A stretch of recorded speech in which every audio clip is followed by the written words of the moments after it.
It's hard to think of two car companies more closely intertwined than Ford and Cosworth. Back in the 60s, founders Messrs Costin and Duckworth created a tuning company that became world famous. Ford had a long involvement with them, perhaps most famously when it paid for the DFV, the Cosworth DFV, arguably the most successful racing engine of all time.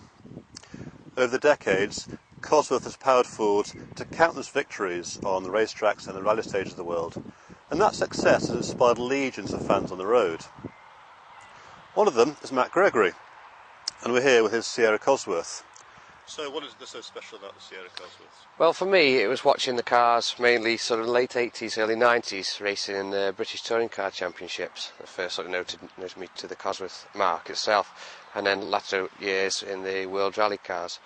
I just like the look of the Sierra Cosworth and the noise and the sound he made, and I've always wanted one from then, really. When this car first came out, it developed 224 brake horsepower.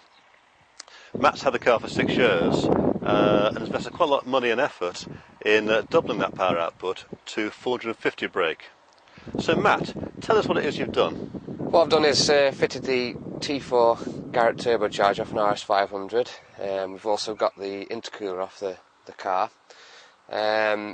Internally to the engine, we've balanced all the internal parts, lowered the compression to a 7.51 compression ratio with forged pistons, slightly modified the head ports and cams, and uprated the fuel system with some motorsport grey injectors.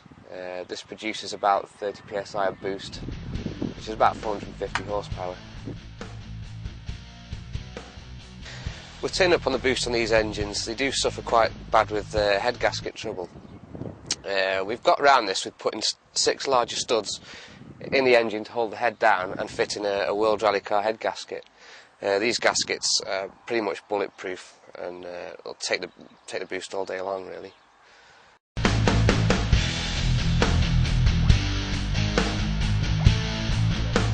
Suspension wise, we replaced the standard shocks and springs with Coney adjustable suspension, slightly lower in the car by 25mm, and the adjustable suspension means it can actually firm the shock absorber up. Brake wise, we fitted drilled and grooved discs with an uprated pad.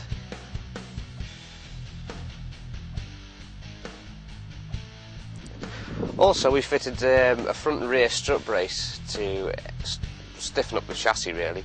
This has helped the steering no end, it becomes a lot sharper. It sounds like Matt's done a very thorough and impressive job, but of course the acid test is this. What's the car like to drive?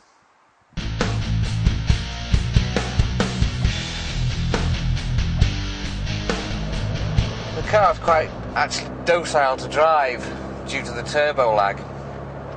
The turbo doesn't really start boosting hard till about 3,500 RPM, so you can drive it quite easily around town without using a turbo. This is actually quite good on fuel without using a turbo. You can probably sit on the motorway probably 80-90 mile an hour off boost.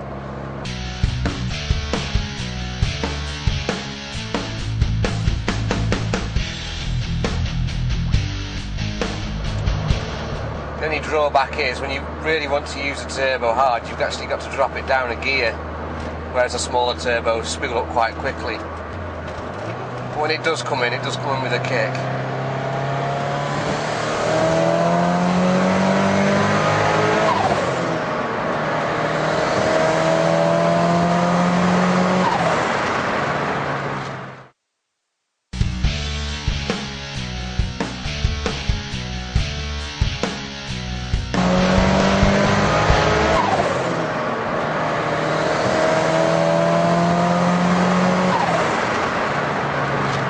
Still puts a smile on my face now after 6 years.